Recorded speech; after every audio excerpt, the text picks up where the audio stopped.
Hello, and welcome to yet another retro channel.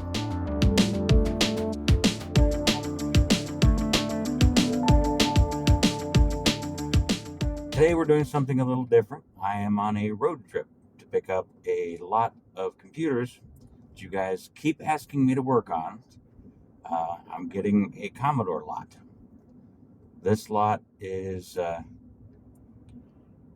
being sold by a gentleman one state away from, well, state and a half away from me. So I'm meeting him about 2.5 hours from my home in Cincinnati. He's from southwestern Indiana. And we're going to meet up, and I'm going to buy 10 Commodore 64s, 2 Commodore VIC-20s, and 3 1702 monitors with their doors intact, according to him. So we're going to go and pick that stuff up, and I'm going to give you a little taste of the road trip. Right now, I'm just leaving my hometown. Should be a pretty pleasant drive. The weather's good today. Cold, but pleasant. And we'll take you along with us to get down there, meet this gentleman, and pick up a bunch of Commodores for you guys. It's just a little taste of the countryside scenery as I make this first part of the journey.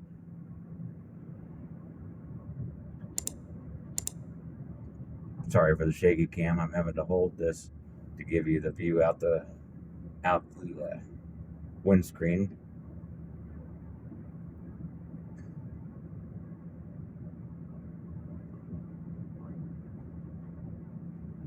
You see the empty farm fields. Everything's been harvested.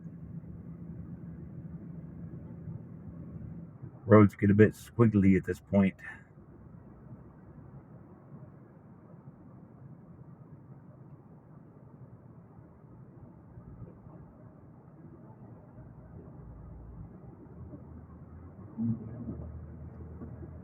I'm actually following the path of a small, what we call a creek, small river. And they decided to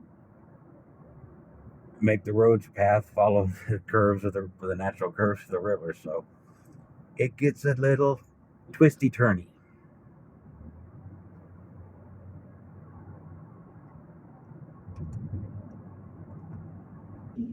Well, according to the GPS, I'm about halfway through my trip, and I'm about to leave the rural roads and get onto one of our major freeways, at least major for Ohio.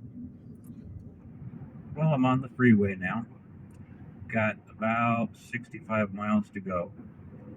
So this will get pretty monotonous and boring, but hey, as long as it's not eventful. An eventful road trip is a bad thing. I'm just now passing Jeffersonville, Ohio. Jeffersonville is home to a pretty well-renowned antique mall. Now, I don't go there, but my parents used to, as they were pretty big antique collectors for quite a long time. That's a lot of what I'm going to have to deal with my parents' estate is selling off their antique collection. Looks like I'm coming up on a rest area, but I don't need that. I stopped a little while back and picked up some breakfast from a McDonald's drive-thru. It was about 10 o'clock in the morning then. It's almost 10:30 now. So I don't need a rest stop yet. Next one appears to be in about 33 more miles. I can't believe I'm actually saying this, but I just passed a sign that said road work ahead, and I'm actually glad. Normally I hate road work, but I could use a slowdown at this point, as I am at this moment about an hour ahead of schedule. I'm going to get down there and have to kill time until the meetup. Well, that was disappointing. All the road works were off the side of the road, and the freeway itself was free and clear. I didn't have to slow down not 1 mile an hour. Oh well, I'm just about to get to Kings Mill Road, which leads to an Ohio icon, Kings Island Amusement Park. I don't remember how many times I went there when I was young. Amazing roller coasters, including one of the legends, the Beast. I think, unfortunately, the Beast has been torn down now. It was a wooden roller coaster, and of course, those deteriorate over time. So it doesn't exist anymore. People going there now can't experience it, but I rode that thing a lot when I was younger. Well, I am 10 minutes away from my destination and I am an hour early. So, gonna have to find some way to kill an hour. Oh well, I've just never known a GPS to be that accurate before. I hit no traffic, no construction, everything went smoothly. I'm sure I can find something to do. Well, this is where I'm supposed to meet this fella. Now, I'm an hour early, so I'm going to go and check this place out. I've never heard of Jungle Jim's International Market, but this place looks huge.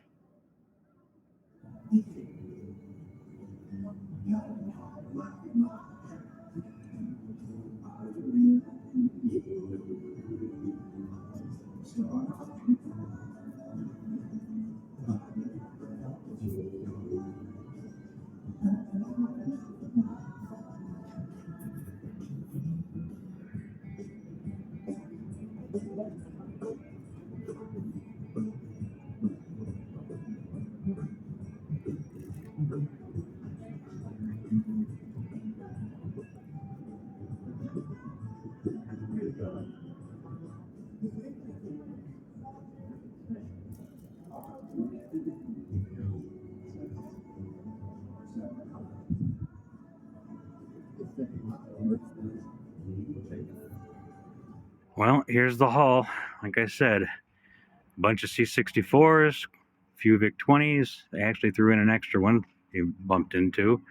So 3 VIC-20s, 10 C64s, and 3 1702 monitors. Now to haul it all the way back up to Marysville. Oh, I also did a little shopping and picked myself up some British goodies at Jungle Jim's. Things that I've wanted to try for a long time and never had the opportunity. Now I'm going to give them a shot. We'll show you more of that later. Well, I'm about halfway home. I stopped at a rest area to water the grass, so to speak, and we'll be heading the rest of the way in now. I'm off the freeway and back onto the rural roads again. This one will take me back to my hometown without any more turnoffs. Don't know if it's coincidence or intentional that this little town's called Midway. It's midway between Columbus and Cincinnati.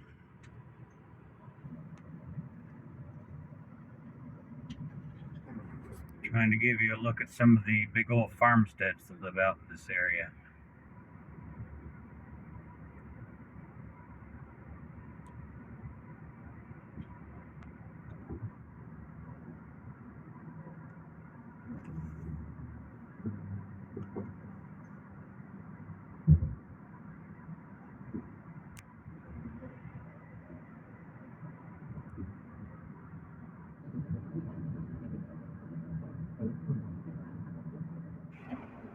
Well, I'm back into familiar territory now. This is the city of London, which is the county seat one county over from where I live. And I have 2 aunts who live in this town, so I'm here relatively frequently.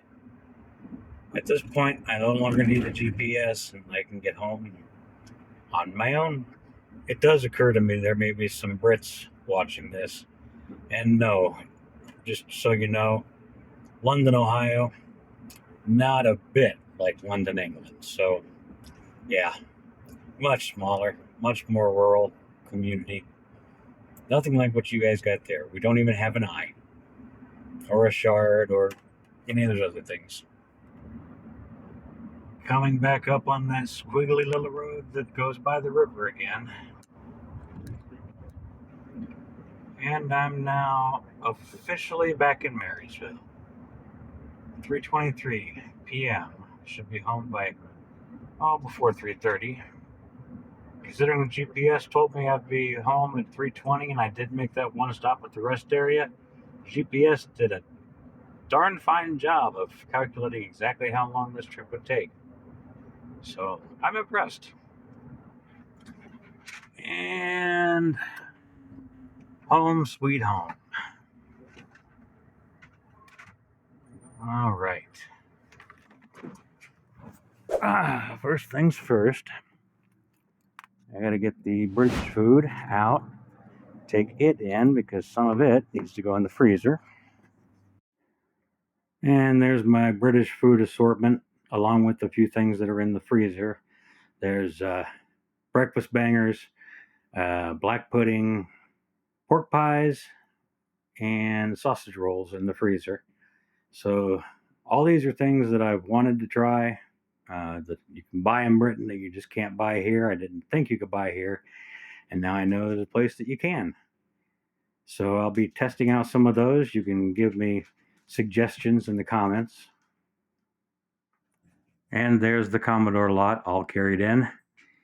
Like I said, 10 C64s, some of them Cs, most of them bread bins, 3 VIC-20s, 3 1702 monitors, and then 3 basically empty boxes. I think one of them has a power supply in it. That's what I got in the lot. And that'll do it for today from yet another retro channel. You'll be seeing the Commodore show up on triage videos in the near future. If you liked the video, give it a thumbs up.